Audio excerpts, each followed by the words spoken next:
in the 70s, Richard O'Brien came up with this concept of science fiction and monster creation that came up with the whole idea of the concept of the Rocky Horror Picture Show.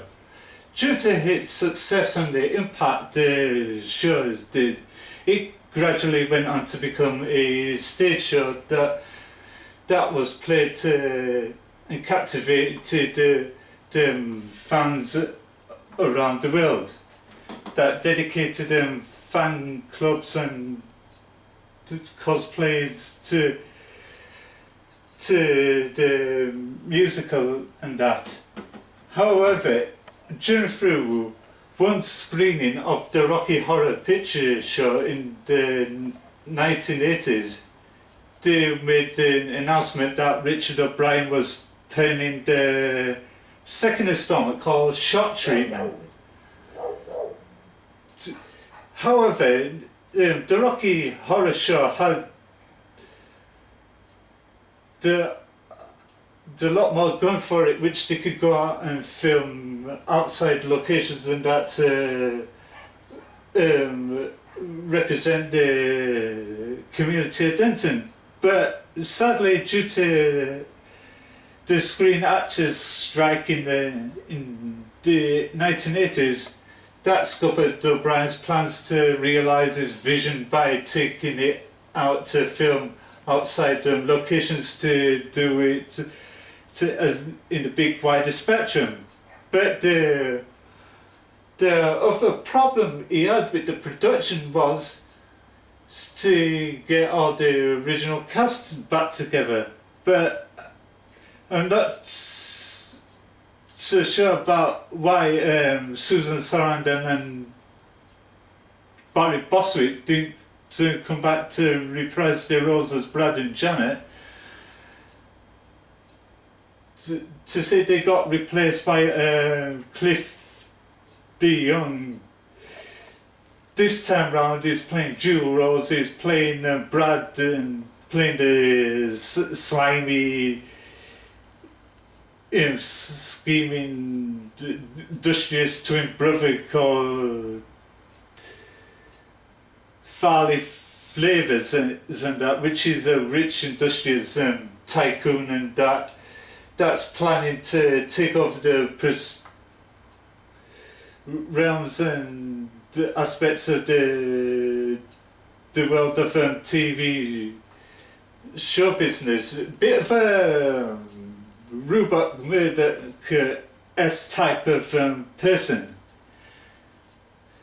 But this time around, the Shock Treatment, instead of featuring it on science fiction and monster horrors and that, this time round Richard O'Brien focused the attention on the brutality of the TV and that, and what TV can get away with by twisting the truth and that, by enticing Brad and Janet to come on this CD game show with this fake blind game show host played to perfection by Barry Humphries to many fans around the world. He's known as Dame Edna.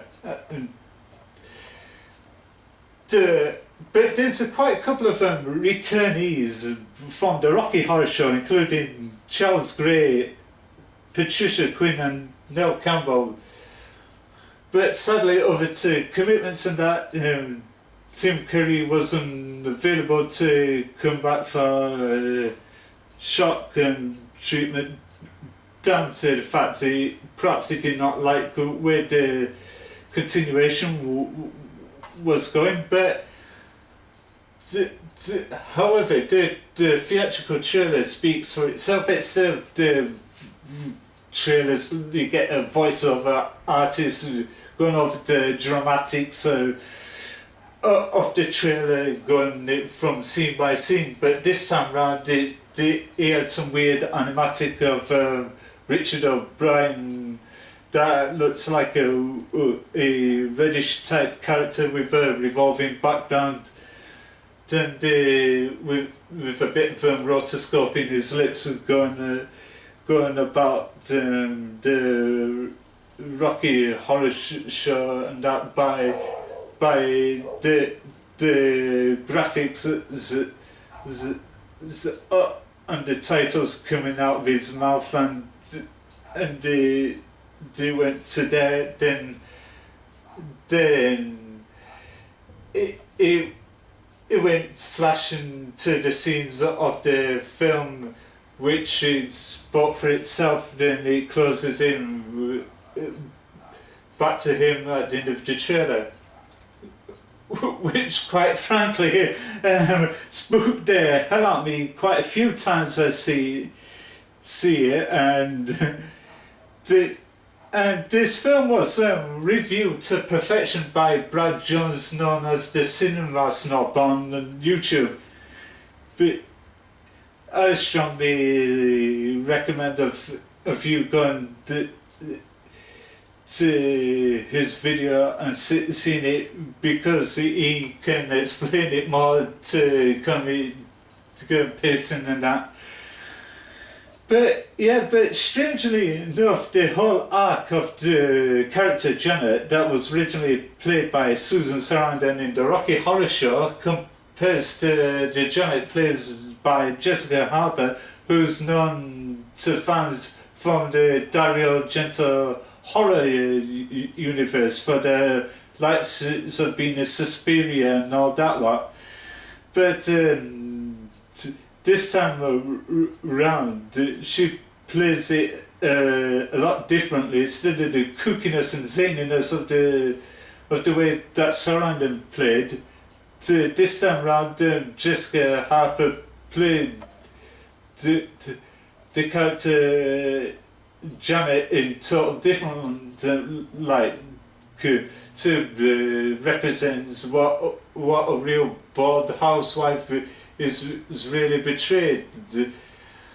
But it starts off explaining the cultures and that, about the tolerance for the ethnic races in Denton, and that then it pans to various types of film lettering that represents the town of Denton, because they had to film it inside the studio due to the problems of the Screen Actors and strike, like I highlighted earlier. And that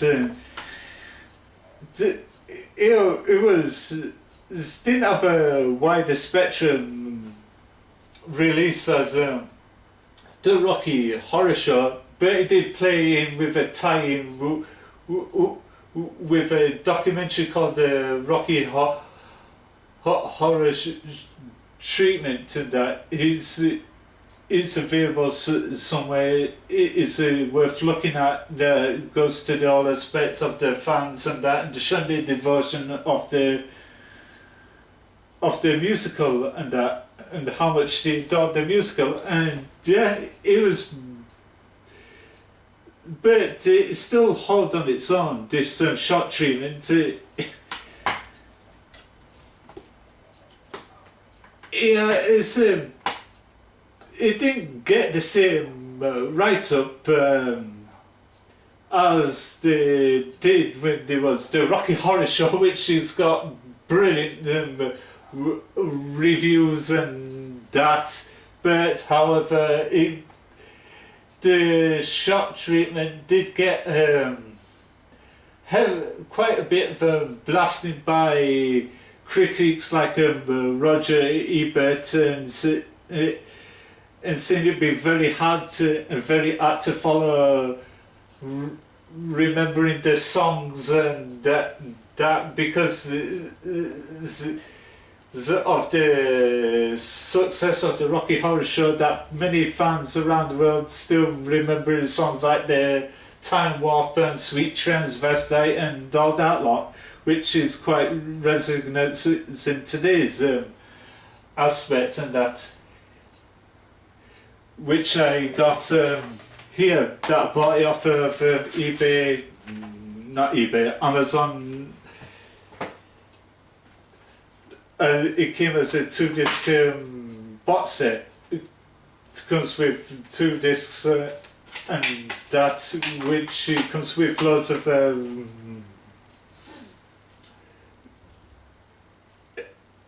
extra features. It's like theatrical trailers. It's believed that there's some documentary on there behind the music and that.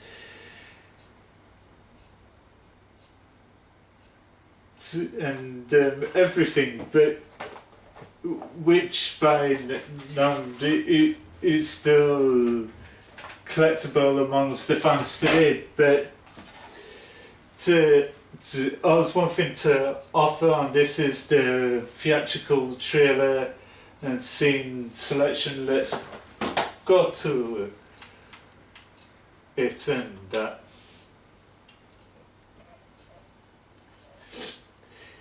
Yeah, like with other DVDs and that, it comes with loads of great picture caps from the film and that. But strangely enough, with the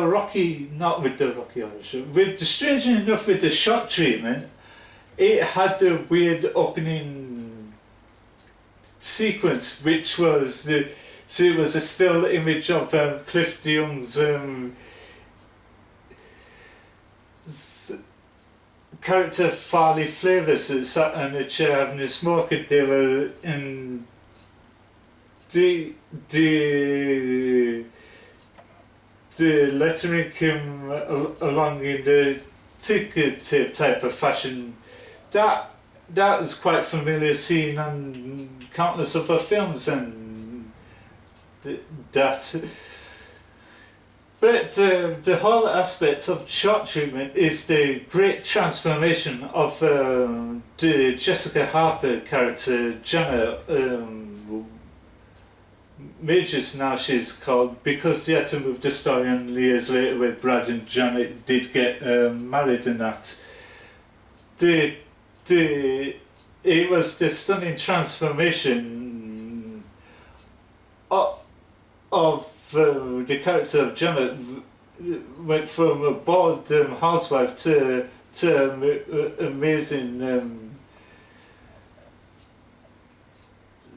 starlet type of person. That it's all about her feel how fabulous she is, and that she can adore any fans possible and that. Yeah, but this film did have its merits, where it was all superbly lit and that. But Richard O'Brien did explain his frustrations about shot treatment. He wished that that the production could have gone a lot better than the way it is. But to this very day,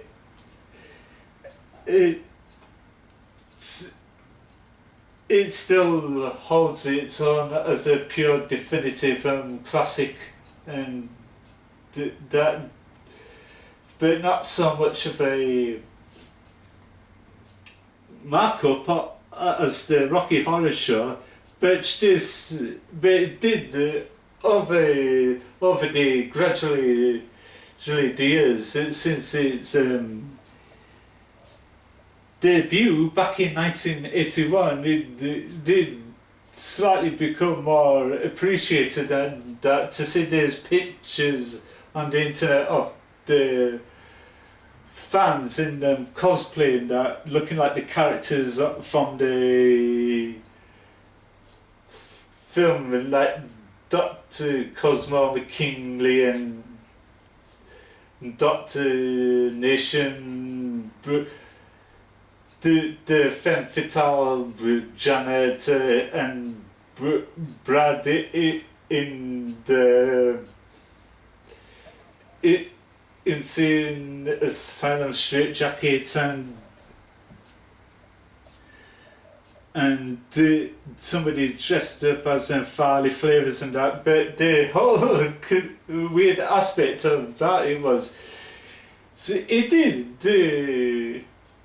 predict the world of TV where it was going for, where it was heading. It could be further of the truth, like the creation of Big Brother and Strictly, or for you American audience, Dancing with the Stars and that, and the Real Housewives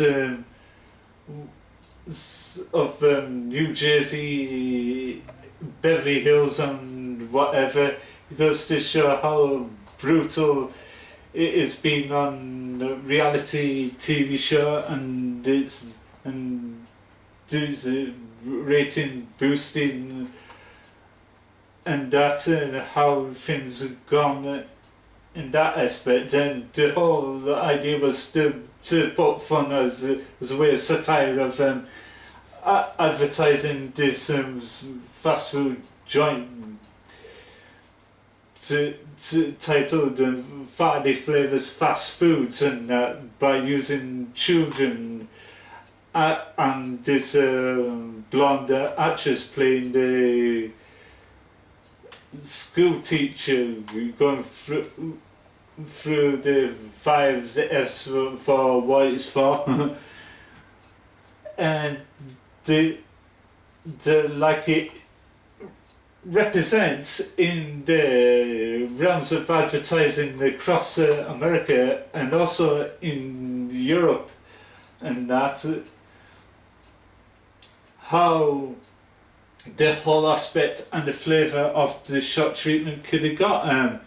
Yeah, I did see excerpts about it on the Cinema Snob's review, which, like I said, by none, he explains it more in depth with throwbacks to other one he did on the Apple, which was more or less close at the same time. But the Apple, which was another rock musical, didn't do so well, didn't have the same write-up as the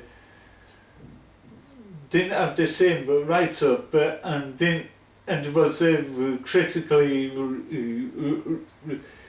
slated by reviewers that lent fans to get so angry and throw things at the screen, because the whole aspect of the musical, the Apple, was basically set this twisted version of 1994 about its harsh dictator style ruling, where everybody was forced to adore this Satanist type of guy by wearing the big marker which the Cinema Snob picked a reference to that as a bit of a comic satirical nod to shot treatment and etc. But like I said, shot treatment did get heavily panned by Roger Ebert. Said it's something like it's not the same aspect and success and flavour of the Rocky Horror Picture Show did. In comparison to that,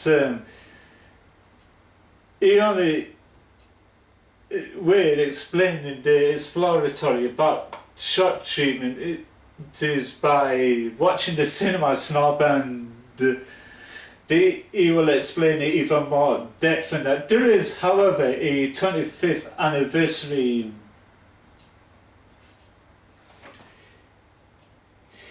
edition of shot treatment, which you could buy that separately off of Amazon or eBay, and that. This is worth to see.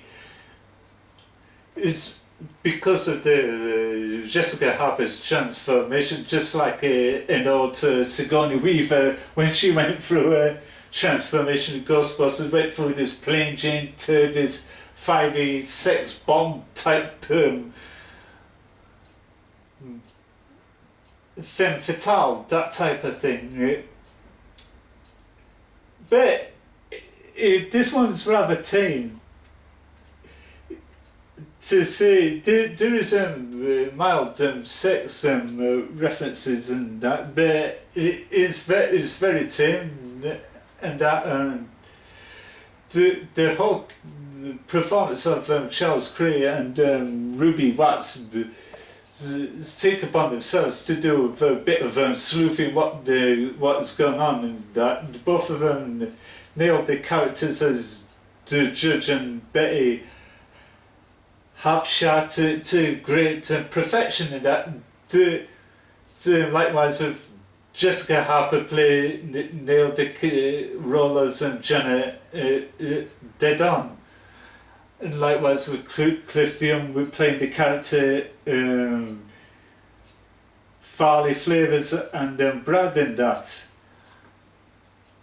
However, there was some slight criticisms about Nell Quinn in the Rocky Horror Show. She had picture show. She had short curly red hair, but in this she's got it more long in that. Perhaps the whole arc of the story of the short film is not trying to write it the same way as the Rocky Horror Show. They had to slightly play different characters and that they couldn't write the same characters as the same as the Rocky Horror Show picture show, should I say. It did reunite to Richard O'Brien with Jim Sharman. That Jim Sharman did direct Rocky Horror Picture Show and etc. Which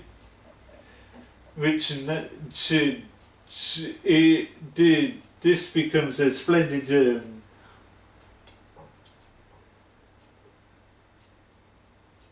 way, and that of more or less of a seminal cast reunion type of thing for this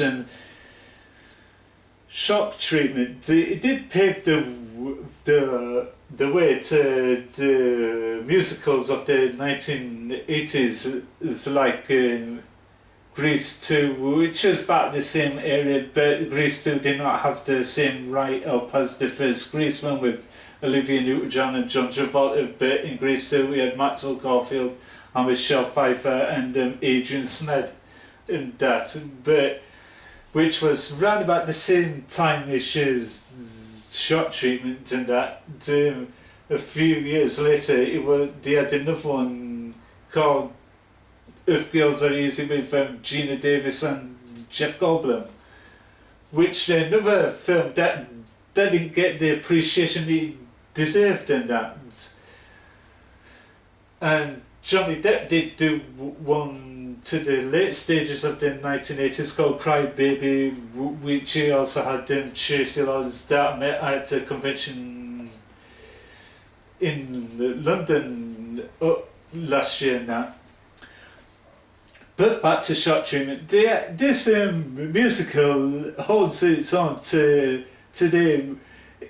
Here's great musical arrangements from Richard O'Brien and etc. It was more or less of a comical satire musical Shot Treatment than supposed to be people dressing up in lingerie and that, doing the time warping, etc. This was a lot different than to that. But however, both films hold its own to this very day, and this is the worth looking into this Shot Treatment. I strongly suggest before you watch it, watch the Cinema Snob to get you into the flavour of what to expect, because like I said, he explains it more in depth with the narrations and the whole vernacular aspects of the Shot Treatment. This is my retrospective on the Rocky Horror Shot and the shot treatment. I hope you watch the Cinema Snob's review and take on shot treatment. Until then, this is me, Frankie Smales. Enjoy and have a great day wherever you are around the world.